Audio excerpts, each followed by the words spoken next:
di proposisi 4.2 itu, jadi dia bilang model binomial tree itu tidak akan terjadi arbitrase jika dan hanya jika memenuhi pertidaksamaan D kurang dari R kurang dari U itu kan.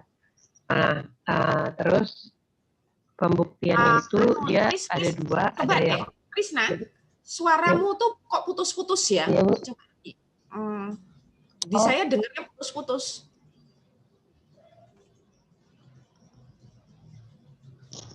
Bentar, saya deketin mic dulu mungkin, Bu. Maaf. Kalau ini masih putus-putus nggak, Bu?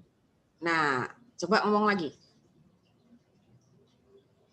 Iya, ya, saya ulang ya, Bu. Kan di proposisi 4.2 itu, dia bilang model binomial tree itu tidak akan terjadi arbitrase jika dan hanya jika memenuhi pertidaksamaan D kurang dari R kurang dari U itu. Terus, pembuktiannya dia ada dua pembuktian. Yang pertama ada pembuktian yang satu langkahnya sama banyak langkah atau stepnya. Terus yang di satu langkah dulu, di pembuktian satu langkah dia juga bagi jadi dua pembuktian dari kiri ke kanan dan kanan ke kiri. Yang pertama pembuktian kiri ke kanan dulu. Jadi dia bilang jika tidak ada arbitrase maka D kurang dari R kurang dari U itu terjadi gitu. Nah, dia dengan memisahkan kontradiksinya. Jadi pertidaksamaannya itu kan D kurang dari R kurang dari U. Dia misalin R-nya kurang dari D. Nah, ketika R-nya itu kurang dari Risna, suaramu enggak tahu yang lain bisa dengar suaranya Risna bisa jernih apa enggak?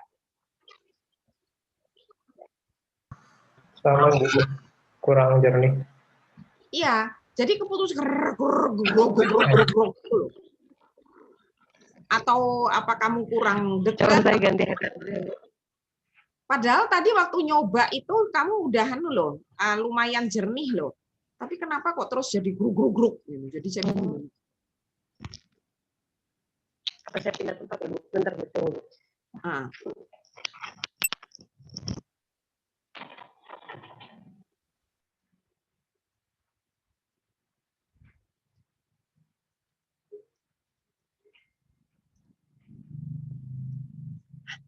Ada apa?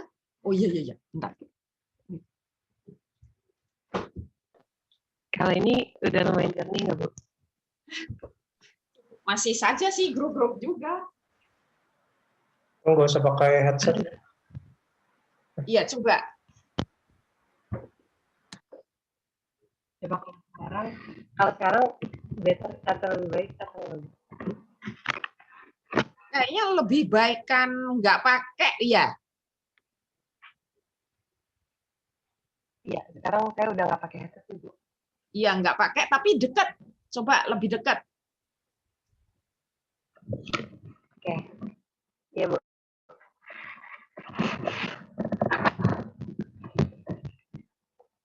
Mulai lagi ya, Bu.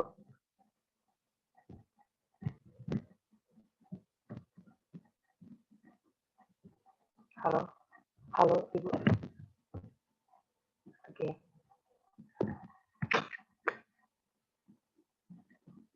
Kak Afif atau Kak Bondan, suaraku udah terdengar belum?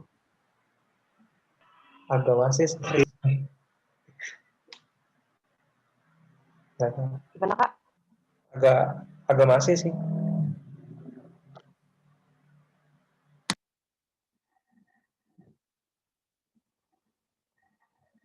Ini gimana, Kak? Jadi masih belum ya?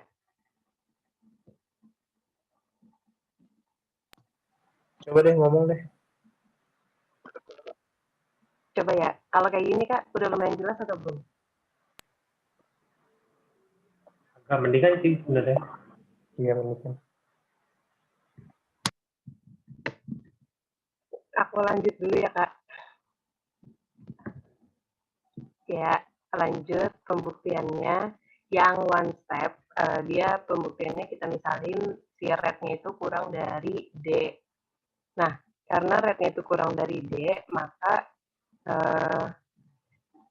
dia tuh pinjam uang di di obligasi ya, di risk free itu, supaya kenapa dia minjem uang? Kalau yang aku tangkap sih karena kan R-nya kurang dari D kan, supaya di waktu ke satu nanti apa yang dia bayarkan atau apa yang dia kembalikan itu lebih kecil gitu daripada dia jual si sahamnya. Ini jelas nggak sih suaranya, Kak?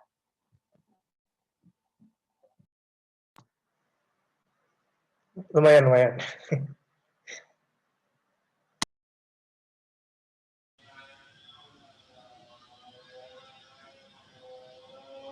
Risna. Waduh. Risna. Ya, Bu. Risna. Terus aja deh, nggak apa-apa.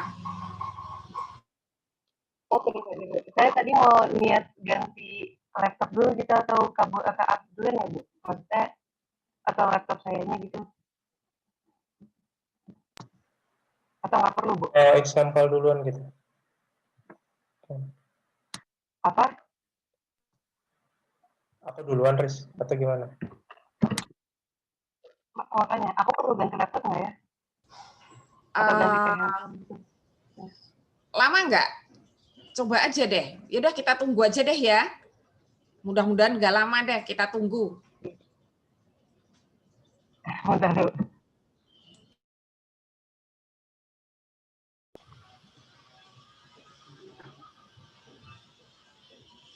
Udah deh, lanjut aja deh, Riz. Jadi, Bu. Asal kedengaran aja, kita masih bisa denger aja deh. Iya, Bu. Nah, gini lumayan deh, agak keras. Ya, lanjut tadi kita misalin R-nya itu kurang dari D. Terus yang kita lakukan adalah kita minjem sebesar $1 ke free investasi tidak beresiko di sini. Kita pinjam sebesar 1. Nah, pinjamannya itu kita gunakan untuk membeli sebanyak 1 per harga saham, jadi 1 per S0 share gitu.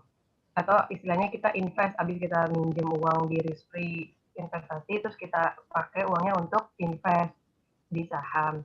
Nah, dengan perlakuan ini akhirnya kita punya portofolio dengan X-nya itu sebesar 1 per S0 dan Y-nya itu minus 1 karena tadi kita pinjam. Artinya di waktu ke 0 kekayaannya itu kan sama dengan 0 kan, Bu. Nah, setelah satu langkah atau di waktu ke 1 kan si harga sahamnya bisa berubah, entah dia turun yaitu berubah jadi S0 ditambah 1 plus faktor turunnya ini, atau dia bisa naik nih jadinya S0 atau 1 plus U.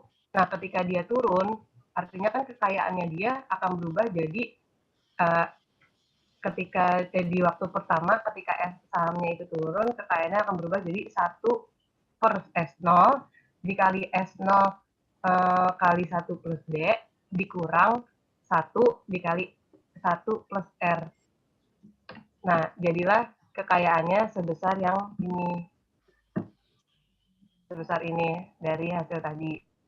Nah, karena kita misalkan R itu kurang dari D, maka si kekayaan di waktu 1 ini akan lebih besar dari 0.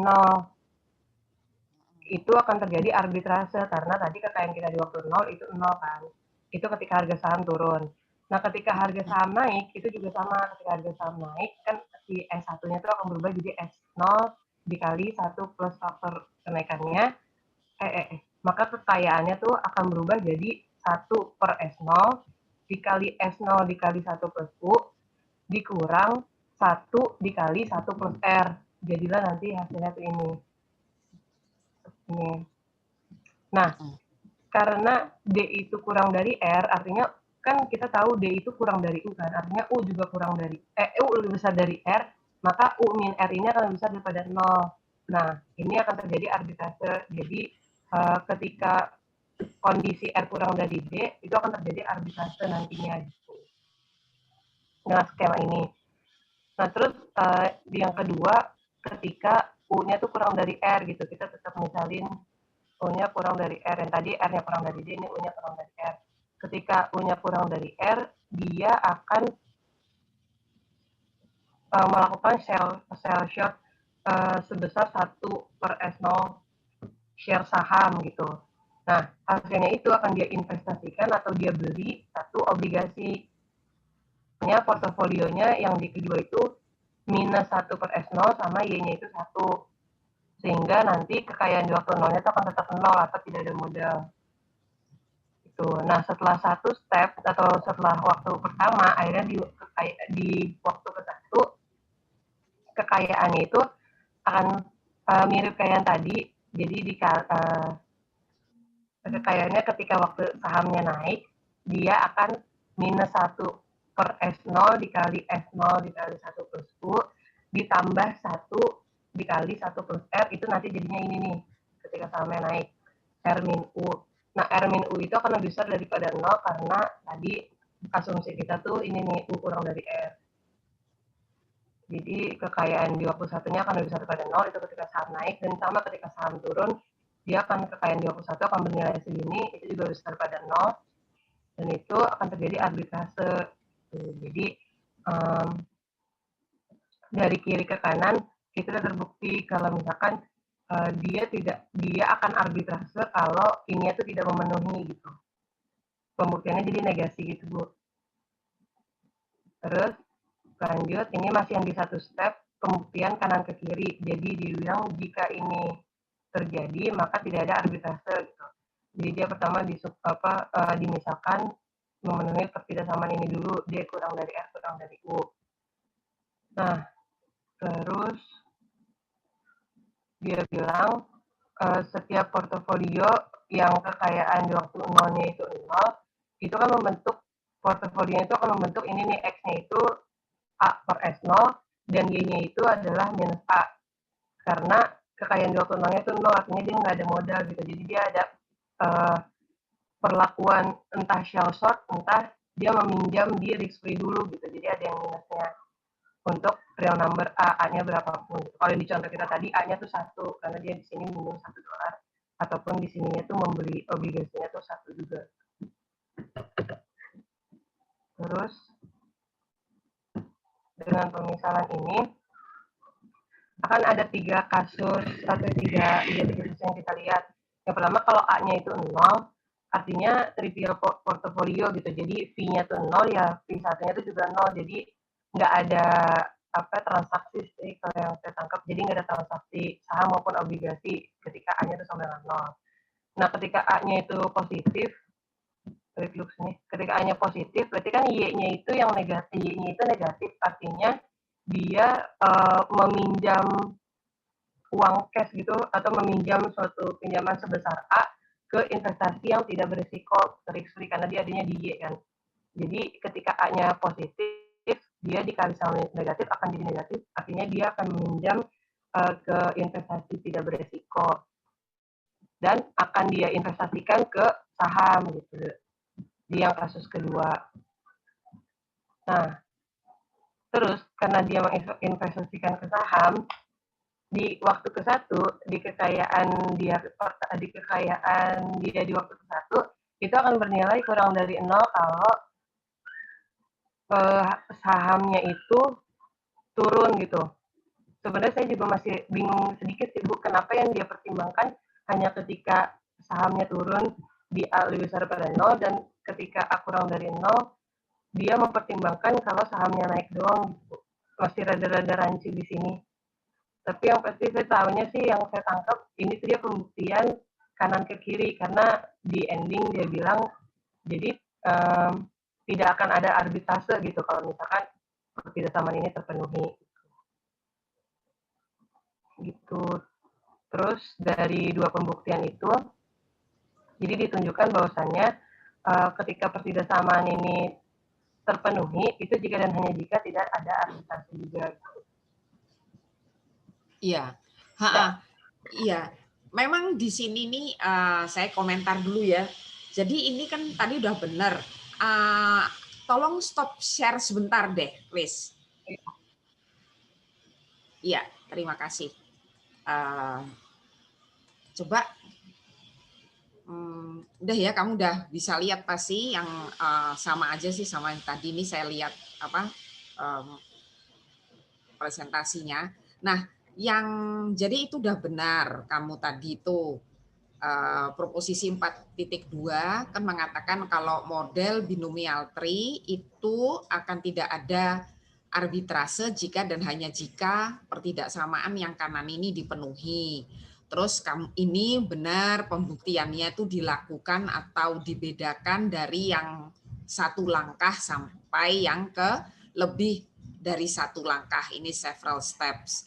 Jadi yang untuk satu langkah itu juga benar di sini dilihatnya itu ini dari kanan ke kiri dulu ya. Atau dari kiri ke kanan dulu kalau yang ini. One step ini yang di atas ini. Kayaknya dari kiri ke kanan dulu ya. Dari kiri ke kanan dulu, Bu. Betul. Iya kan ya? Kayaknya sini dari kiri ke kanan dulu nih. Jadi tidak ada arbitrase, terus bagaimana gitu loh. Tapi kok di sini saya kok lihatnya, memang sih kalau lihat di sini, nih yang bagian ini, yang bagian ini nih, itu seolah-olah dia ini dari yang kanan ke kiri nih. Suppose ini kalau begini dia tunjukin dengan 3 langkah ini, terus nggak mungkin terjadi arbitrase nih dengan langkah yang begini. Arbitrase is clearly impossible, jadi nggak mungkin kalau begini. Jadi harusnya yang sini ini dari kanan yang ke kiri, ya nggak, Riz? Iya, Iya betul, Bu. Yang Nah, atas tadi dari iya. kiri ke kanan. Nah, kalau misalnya kita yang depan itu dari kiri ke kanan, itu kan artinya kan kita punya binomial tree tanpa arbitrase, ya, maka harus ditunjukkan ini dipenuhi, gitu. Ya enggak? Nah, tetapi kenapa kok dia dia kok misalkan jadi ini seperti pakai kontradiksi, dia ambilnya tuh kok seperti dari kanan ke kiri juga gitu ya. Kalau itu, Bu, tadi saya sempat diskusi sama Kak Abi juga, kayaknya ini deh, Bu, ngebuktinya kiri ke kanan, tapi negasi kiri membuktikan jadinya negasi P itu. Kan pema kaki. Suaramu putus-putus deh. Aduh, Risna, suaramu. Ya, kan, jadi kan sebenarnya kan kita mau buktiin pema kaki gitu, Bu. Bisa kiri ke kanannya kita pema kaki. Tapi yang kita buktikan negasi Q, maka negasi P gitu, Bu. Makanya dia... Oke. Coba kalau negasi Q, maka negasi Q. Jadi kita mulai dari ini enggak, harusnya dia juga terjadi arbitrase kan? Iya, betul. Iya kan? Jadi harusnya ini terjadi. Oh iya, betul. Oke. Good. Ya, gitu tuh. Oke. Nah, sekarang sekarang baru benar. Terus tadi yang kamu penjelasan itu udah benar semua. Ya, ini benar. Nah, sekarang yang ini nih. Sekarang kalau dari kanan yang ke kiri. Yang tadi kan kamu bilang, misalkan ini dipenuhi, terus ini kondisi yang dipenuhi pada saat V0 bernilai 0 itu harus bentuknya seperti ini.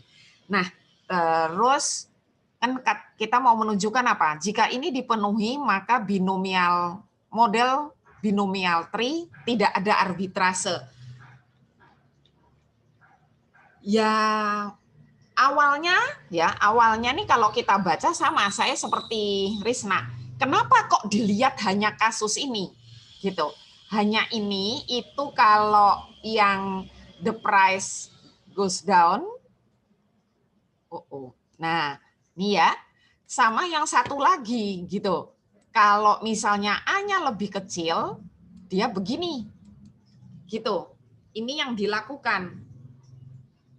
Tapi kan memang itu yang harus ditunjukkan kan? Betul nggak? Jadi gini loh maksudnya. Ini misalkan pernyataan ini benar.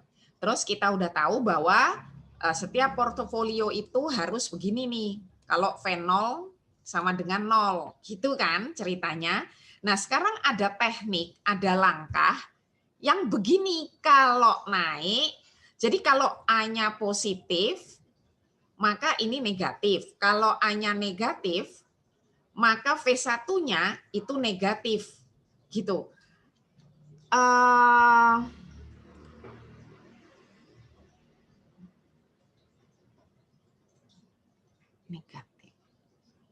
Jadi ini suatu teknik, ini kan kamu mau buktikan. Kamu bisa nih buktikan kalau A-nya positif, kamu bisa lakukan ini, langkah ini, sehingga V1-nya negatif. Gitu. Tapi kalau A-nya negatif, yang kamu lakukan adalah melakukan ini.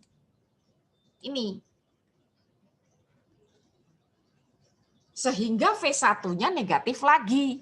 Sehingga apa? Jika ini, tadi kan ini kita punya syarat ini nih. Jika ini, maka dengan langkah ini tidak mungkin terjadi arbitrase. Gitu aja.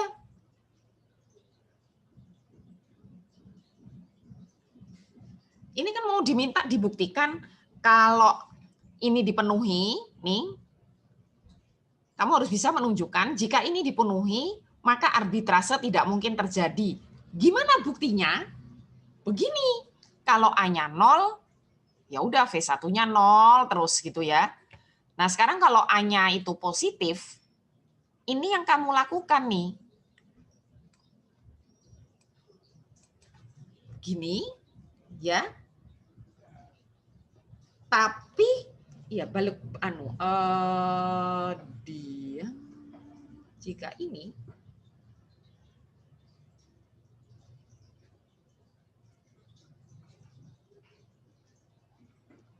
X goes up, X goes up.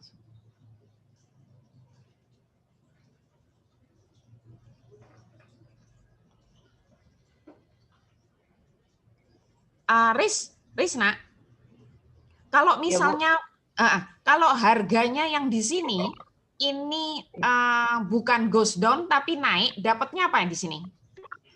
Lebih dari 0, Bu. Lebih besar dari 0 ya? Iya, karena ini kan U min R-nya positif, A-nya juga dikatanya positif. Lebih dari 0.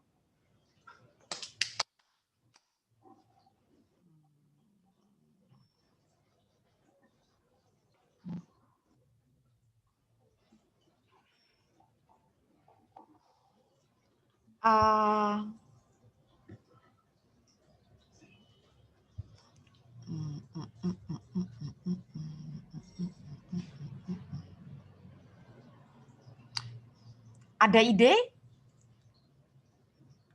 Apa dia bacanya begini ya?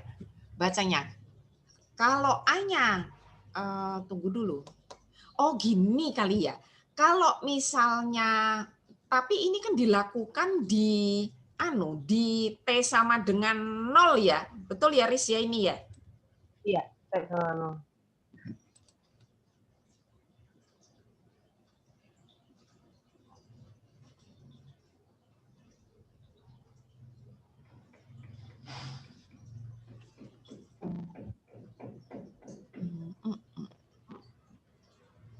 Kalau ini sama dengan 0, kalau itu dia lakukan itu di zona 0, terus dia kenapa kok nggak seperti yang consider seperti di sini naik atau turun gitu loh.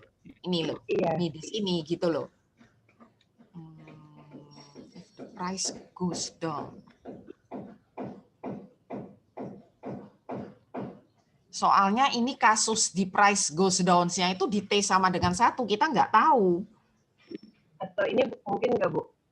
Jadi portofolio yang terbentuk kan kita tadi misalkan pertidaksamaan D kurang dari F kurang dari U, terus kita bilang setiap portofolio dengan kekayaan di waktu 0-nya sama dengan 0 itu membentuk portofolio X sama dengan A per S0 sama Y-nya min A kan, Bu?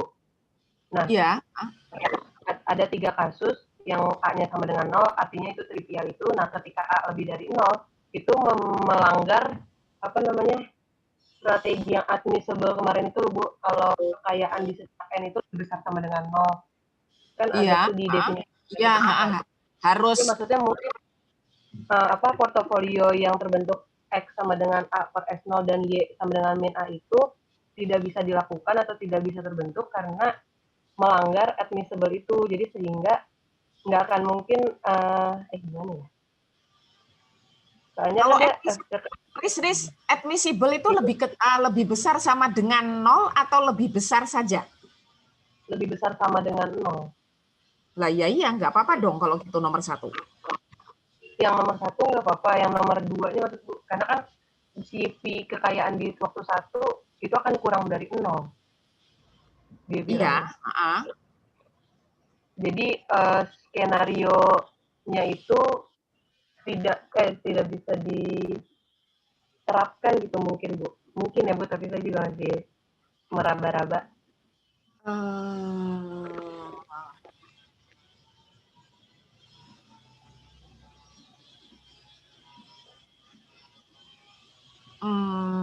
Kalau itu jadi negatif,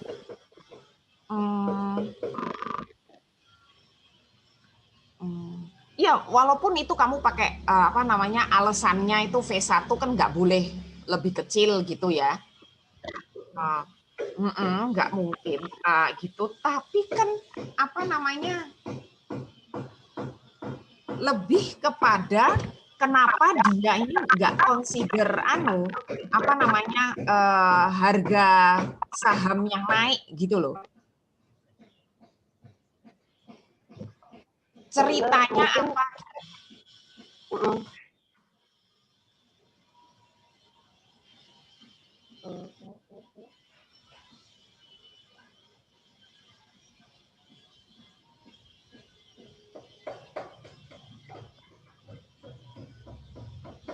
Seandainya, oh gini kali, coba deh. Oke, ulang lagi deh, Risna. Ini kalau misalnya kasusnya naik, ini jadi A di apa nih? Dikali berapa? Dikali U min R. U min R. U min R jadi positif. Positif. Jadi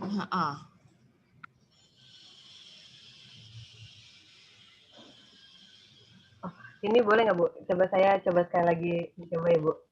Ya.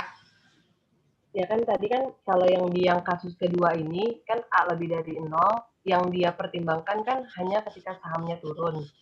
Nah, ketika saham turun, kekayaan di waktu satunya itu kan akan negatif. Betul. Nah, itu kan kalau saya baca di definisi 4.4, dia tuh melanggar admissible yang setiap kekayaan harus lebih besar sama dengan 0 itu. Iya. Artinya apa namanya skenario ini itu tuh nggak mungkin bisa meskipun nanti sahamnya mau naik pun, tapi dia nggak memenuhi ketika saham turun. Sedangkan harga saham itu kan kita nggak tahu di masa yang akan datang naik atau turun. Nah, kan skenario itu harus dibentuk, kalau nggak salah skenario itu harus dibentuk kalau kita bisa memastikan VN itu akan lebih besar sama dengan 0 di setiap waktunya kan. Iya.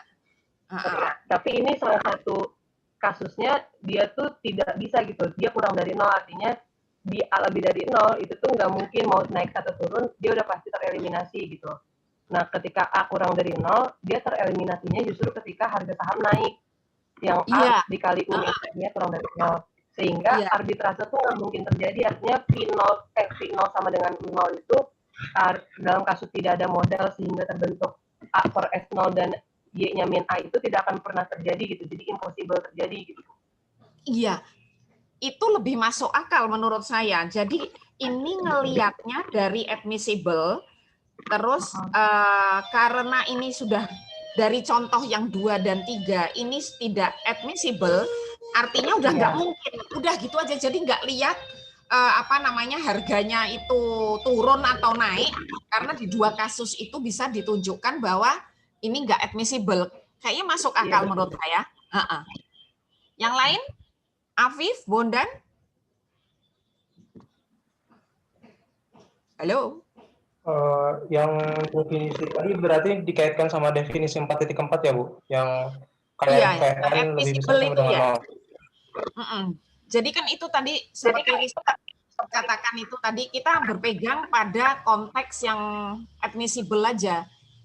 Di sini ternyata menghasilkan non-admissible. Jadi kondisi ini itu nggak mungkin terjadi ini arbitrase ya, karena memang langkah 2 dan langkah 3 nggak mungkin terjadi gitu loh. Jadi ya udah pembahasan nggak lihat lagi ke harga saham naik apa turun di P sama dengan 1. Jadi kalau A-nya lebih dari 0 dan A-nya kecil dari 0 itu nggak mungkin berarti Bu? Itu mungkin terjadi maksudnya. Kalau aku nangkepnya gini sih Kak, skenario yang terbentuk ada A itu kan X sama dengan A per S0 dan Y sama dengan min A itu kan awalnya terbentuk karena V0 itu sama dengan 0 kan kita asumsikan. Iya. Nah, jadi yang impossible itu V0 sama dengan 0 gitu.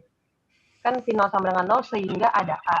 Nah, karena A-nya itu mau berapapun itu impossible terjadi, maka si V0 sama dengan 0-nya itu yang sebenarnya nggak akan mungkin terjadi. Jadi, nggak akan ada arbitrase gitu. Jadi,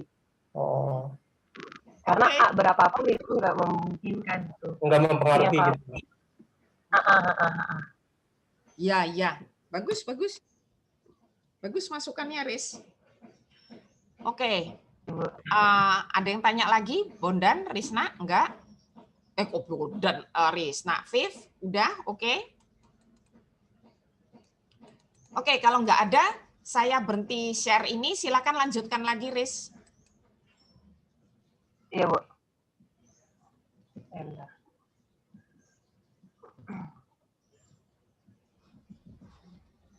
Nah, itu kan tadi kita udah bahas yang satu langkahnya udah terbukti dari kiri ke kanan dan kanan ke kiri. Sekarang kita lanjut ke yang beberapa langkah atau step-nya. Nah, kalau di sini dia juga sama buktinya dari kanan ke kiri dan kiri ke kanan. Kalau yang ini dia misalinnya, ini artinya dia misalkan dulu D ada pertidasamaan D kurang dari R kurang dari U. Artinya kalau ini sih dia kayaknya kanan ke kiri dulu. Nah, di sini dia bilang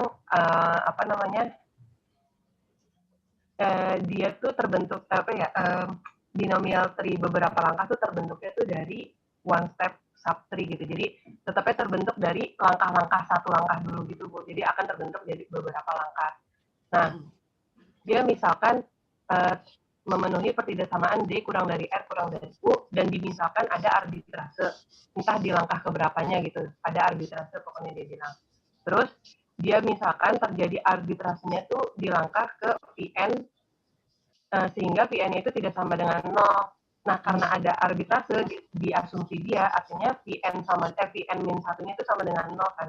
Karena kan prinsip arbitrase kita tidak ada modal di waktu 0 terus akan punya kekayaan di waktu 1 gitu kan prinsip arbitrase. Jadi di sini dia bilang Vn min 1-nya sama dengan 0 terus di Vn-nya itu akan tidak sama dengan 0. Terus Vn-nya itu Vn-nya itu akan lebih besar daripada 0 pada setiap node-nya itu. Maksudnya karena kan dia akan terbentuk 2 nodes kan kalau di binomial tree. Nah, tapi ini kan kalau kita lihat dari n-1 dan n doang itu kan hitungannya tetap satu langkah meskipun bukan di 0 dan di 1 kan, Bu. Tapi dia tetap hitungannya satu langkah meskipun dia melihat di n-1 dan n. Jadi dia tetap ngambil kesimpulannya dari pembuktian di satu langkah tadi itu. Jadi dia bilang by one step case itu tuh impossible kalau misalkan D kurang dari R kurang dari U itu tuh akan ada arbitrase. Jadi dia kembalikan lagi ke satu langkah. Gitu. Kalau penjelasannya. Kalau saya baca. Ya, itu benar. Dari Ya. Jadi ini di sini ini udah benar kamu cari aja N yang terkecil di mana terjadi arbitrase. Begitu kan ya, Riz ya? By taking the smallest n gitu. Nah, terus karena ini kan ada pemisalan, misalnya ada arbitrase, berarti V di sebelumnya tuh nilainya pasti 0 gitu kan. Itu kan syaratnya arbitrase kan seperti itu. Terus apalagi tuh. Nah, kemudian Fn itu jadi di satu langkah sesudahnya itu pasti lebih besar sama dengan 0 dengan harus ada nih salah satu aja, at least satu aja yang nilainya positif. Padahal tadi kita udah bahas nggak mungkin itu terjadi arbitrase kalau dibuktikan bahwa D lebih kecil R lebih kecil U gitu. Gitu kan gitu ya, Riz ya? Iya, betul. Jadi kontradiksi. Ada sedikit kontradiksi sama asumsi dia. Oke. Dari kiri ke kanan. Iya, oke. Terus sebaliknya ini sebaliknya dari kiri ke kanan, dia misalkan tidak ada arbitrase di binomial tree model. Terus kalau tidak ada arbitrase, artinya kalau dia modelnya V0-nya itu 0, maka di setiap harga di langkah-langkah selanjutnya itu juga akan pasti 0, karena kan dia bilang tidak ada arbitrase. Begitu pula di V1-nya juga akan sama dengan 0. Nah, sebenarnya saya juga rada-rada bingung, dia bingung ke saya di ini Bu, dia bilang this implies that ini. Sebenarnya yang saya bingung kenapa tiba-tiba dia bisa mengeluarkan ini dari statement V00, VN0 dan V10 ya? Kayaknya itu dari anu deh, dari yang sudah dibuktiin waktu satu step deh.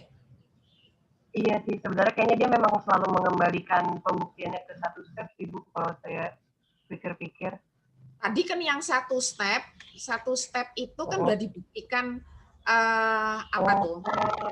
kalau tidak ada arbitrase, gitu kan?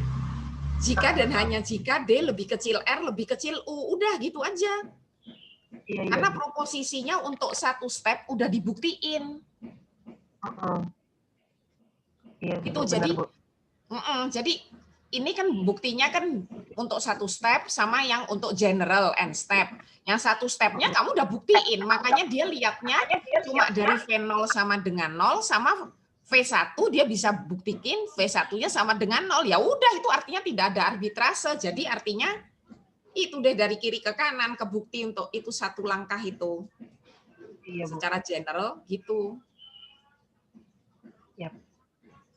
Udah, Bu, sampai sini aja pembuktiannya. Yang proposisi 4.0. Iya. Terima kasih, Riz. Terus apa lagi? Oke, sekarang saya mau gantian ya sharingnya ya.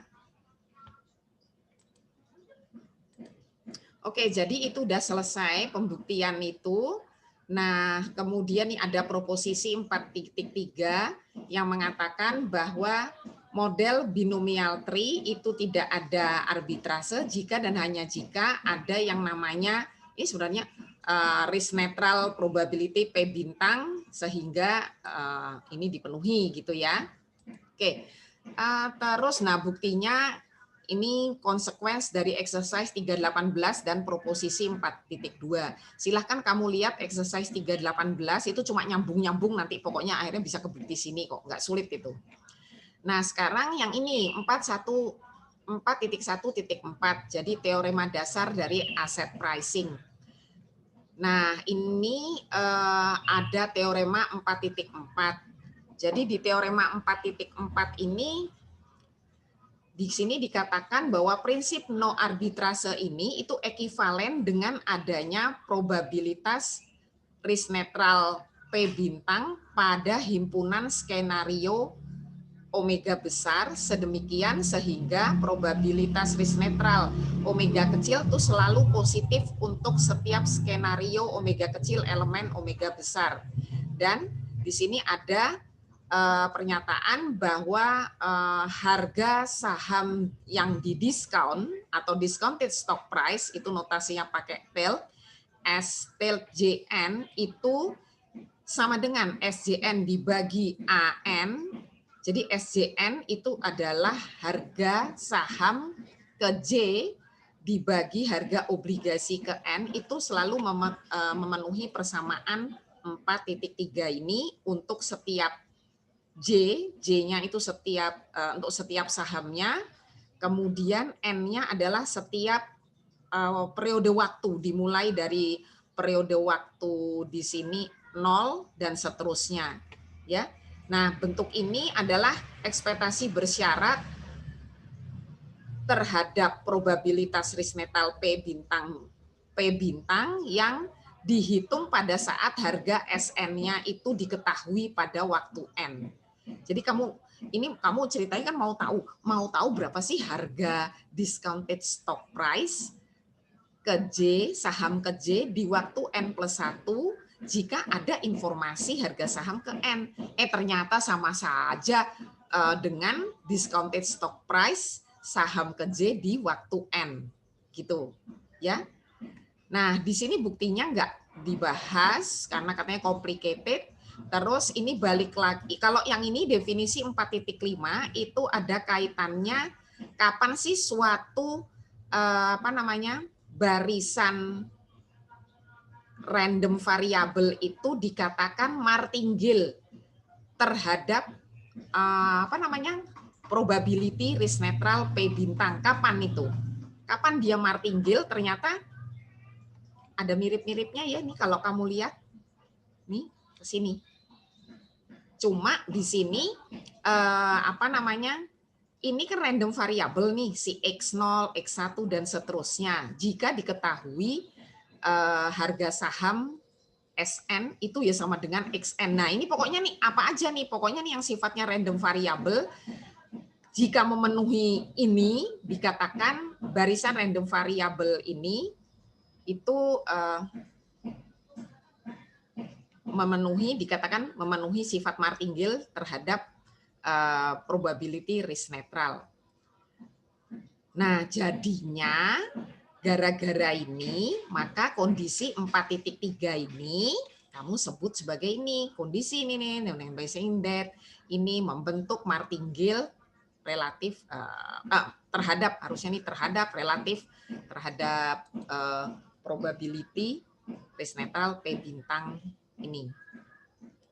Kemudian apalagi ya, the later, jadi ini namanya adalah probability risk netral atau probability martingale pada himpunan skenario omega besar, sedangkan ekspektasinya ekspektasi risk netral arti martingale.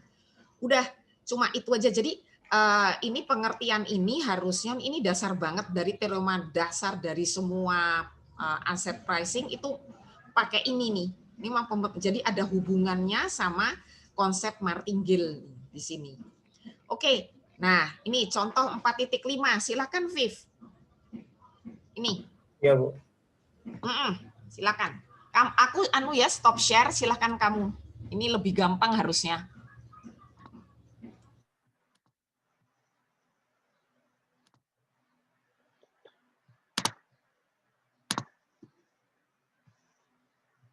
Udah kelihatan ya Bu?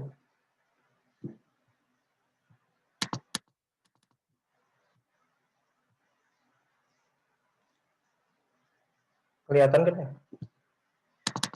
Kelihatan Kak. Jadi di contoh 4.5 ini kita diberikan informasi harga obligasi pada waktu 0, 100, waktu 1, 110, waktu 2, 121, dan skenario kemungkinan harga saham.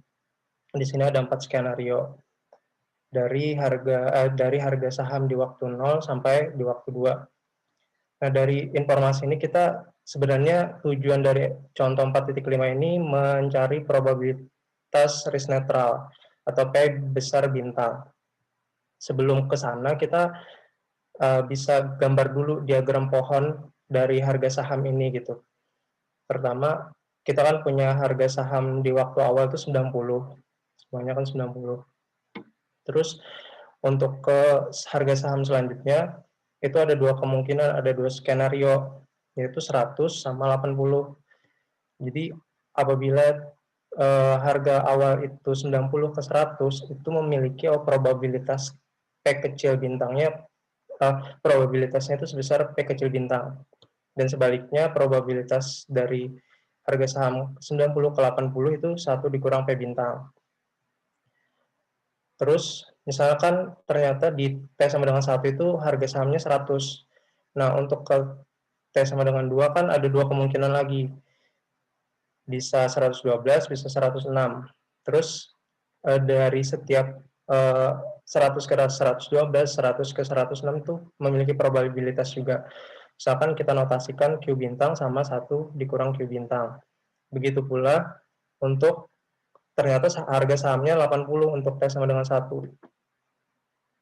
Ke 80 ke 90, misalkan kita notasikan probabilitasnya itu R bintang. Dan seterusnya. 1 dikurang R bintang apabila ternyata di waktu T sama dengan 2 itu $80 harga sahamnya. Nah, dari sini kita bisa membentuk nanti suatu persamaan. Dari sini kita mencari nilai P bintang, Q bintang, R bintangnya gitu. Dengan menggunakan yang konsep discounted stock price itu. Yaitu STLN sama dengan SN per AN kan. Kita misalkan jalannya dari ini, dari T sama dengan 1. T sama dengan 1 itu kan ada dua skenario, yaitu S1-nya sama dengan 100, S1-nya 80. Jadi nanti ini ditambahkan. Jadi S1 per A1 berarti 100 dibagi S1-nya kan 110 dikalikan dengan probabilitasnya. Ditambah dengan yang ini 80 per A1 110 dikali probabilitasnya itu sama saja dengan discounted stock price-nya yaitu 90 per 100 S0 per A0 yaitu 90 per 100 ini. Jadi persamaan pertama yang ini peroleh. Terus kita beralih dari ini. Tunggu dulu, siapa Viv? Coba deh, formula apa yang kamu pakai sehingga bisa dapat ini 100 per 110. Nah, ini kan harusnya ada formula nih. Ini kamu pakai apa? Yang ruas kiri ini pakai apa? Ekspektasi. Iya, betul. Ini pakai ekspektasi. Ekspektasinya gimana? Ekspektasi yang di definisi di 4.4 teorema 4.4. Betul ini. Iya, betul. Oke, good. Ya gitu, jadi jelas. Oke, jadi kamu ini apa namanya coefficient yang di depan daripada P kecil bintang itu apa sih namanya tadi itu probabilitas risk netral ya. Ini ya. Depannya coefficient-nya itu tadi pakai yang 4.4 kan ya? Ya. Sip. Oke, teruskan. Begitu pula kan dengan persamaan kedua dan ketiga 112 kan dapat dari sini nih. 112, 106 ini ditambahkan dibagi dengan penyebutnya itu 121 dari A2, maaf, A2. Dan ini kan probabilitasnya di sini sama dengan discounted stock price, yaitu di sini berarti N-nya sama dengan 1, yaitu 100 per A1 atau S1 per A1, 100 per 110. Begitu pula. Coba tunggu Viv. Ini dapat 90 per 100 dari mana? Dari sini, Bu. Kan kita berangkat dari misalnya N-nya sama dengan 1. Berarti kan sama dengan discounted stock price-nya pada N sebelumnya kan, Bu. N sama dengan 0. Ya. Ini jadi rumusnya itu S1 per A1 dikali probabilitas sigma S1 per A1 sama dengan sigma S1 per A1 dikali probabilitas sama dengan STLN. STLN-nya itu SN per AN. SN per AN. Oke. Ya. SN per AN. Ya, betul. Oke. Nah, dari persamaan pertama kita dapat P-nya, nanti bisa dicari sendiri. Q-nya didapat, R-nya didapat. Nah, dapatlah seperti ini. Nah, yang P kecil, Q kecil, R kecil ini kan buat membantu kita untuk mencari probabilitas risk netral kan. Jadi probabilitas risk netral tadi yaitu perkalian antar probabilitas. Jadi dari sini. Jadi kan ada 4 skenario. Ini skenario pertama, skenario kedua, skenario ketiga, skenario keempat. Jadi misalnya probabilitas risk netral pertama, skenario pertama berarti P bintang dikali Q bintang. Terus yang kedua P bintang dikali 1 dikurang Q bintang dan seterusnya. Diperolehlah ini. Ya, betul. Jadi yang perlu diingat, kalau yang P kecil bintang itu sebenarnya juga probabilitas risk netral, tapi dia hanya hitung nggak sampai skenario-nya tuh hanya sampai di T1 aja. Ini kan dia bicara tentang skenario dari T0 sampai 2 gitu. Jadi maka Anda harus mengalihkan gitu, ya. Oke, ada yang tanya di sini? Jadi yang perlu diperhatikan, udah saya berhenti ya. Tolong share stop share si Viv. Oke.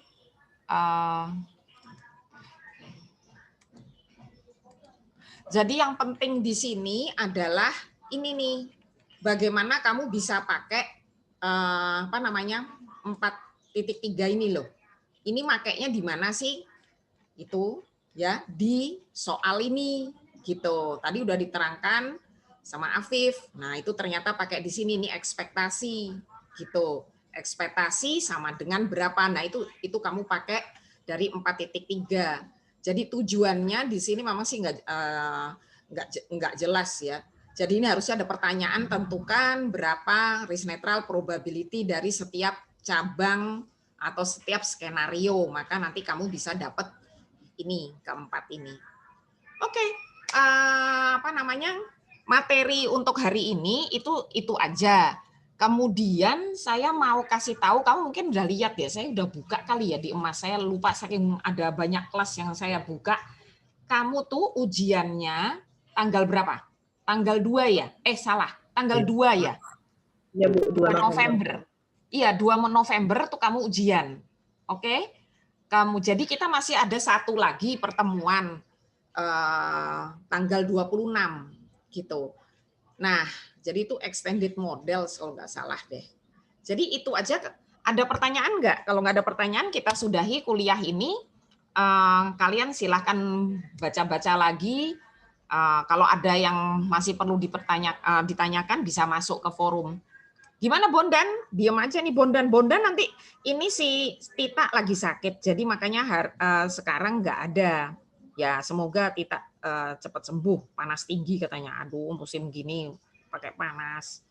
Ya mudah-mudahan cepat sembuh. Kemudian apalagi ya? Udah deh kayaknya. Jadi untuk berikutnya kayaknya siap-siap Tita sama Bondan nih yang akan coba menjelaskan. Ya, oke? Jadi ini nanti saya saya taruh di WA aja itu absennya untuk hari ini, ya? Oke? Dah?